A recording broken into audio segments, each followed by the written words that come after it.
एक महत्त्वाची बातमी समोर येते। महानगरी एक्सप्रेसला बॉम्बनं उडवून देण्याची धमकी आली आहे। मुंबईहून वाराणसीकडे जाणारी महानगरी एक्सप्रेस भुसावळात थांबली आहे। महानगरी एक्सप्रेसमध्ये बॉम्ब असल्याचा निनावी दूरध्वनी आला होता। मुंबईहून बनारसकडे जाणाऱ्या या महानगरी एक्सप्रेसला बॉम्बनं उडवून देण्याची धमकी आली। भुसावळ रेल्वे स्थानकावर माहिती मिळताच पोलिसांनी तपास करून रेल्वे पुढे रवाना केल्याची माहिती समोर येते। तर भुसावळ या ठिकाणी रेल्वे त्यामुळे काही वेळ थांबवण्यात आली होती। पोलिसांकडून चौकशी करण्यात आली। बॉम्ब शोधक पथक दाखल झालं।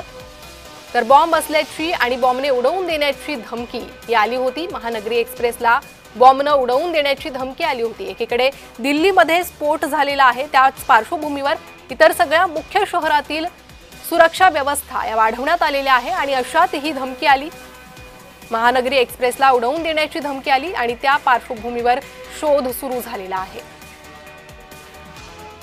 अधिक माहिती या संदर्भात घेणार आहोत। आमचे प्रतिनिधी जुगल पाटील सध्या माझ्यासोबत जोडले गेले आहे। जुगल, काय अधिक माहिती येते? हा धमकीचा फोन कुठून आला याची काही चौकशी करण्यात आली आहे का?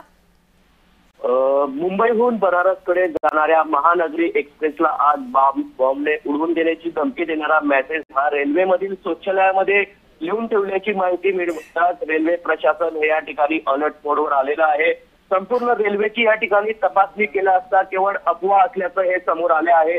या अफवेने मात्र या ठिकाणी रेल्वे पोलिसांना मोठा मनस्ताप झाल्याचं दिसून आलं आहे। आज सकाळच्या सुमारास भुसावळ रेल्वे स्थानकावर मुंबईहून बनारसकडे ही जाणारी रेल्वे या ठिकाणी महानगरी एक्सप्रेस आला असतात माहिती मिळताच पोलिसांनी तपासणी करून रेल्वे ही पुढे रवाना केली आहे। मात्र या घटनेमुळे प्रवाशांमध्ये भीतीचं वातावरण या ठिकाणी निर्माण झालं होतं। दिल्ली येथील घटनेने अगोदरच पोलीस प्रशासन हे अलर्ट मोडवर आहे, त्यामुळे ही धमकी मिळालेला मेसेज मिळाल्यामुळे यामध्ये प्रवाशांमध्ये भीतीचं वातावरण घबराट या ठिकाणी निर्माण झाली। सध्या महानगरी एक्सप्रेस ही रवाना करण्यात आलेली आहे। जुगल, धन्यवाद या सविस्तर माहितीसाठी।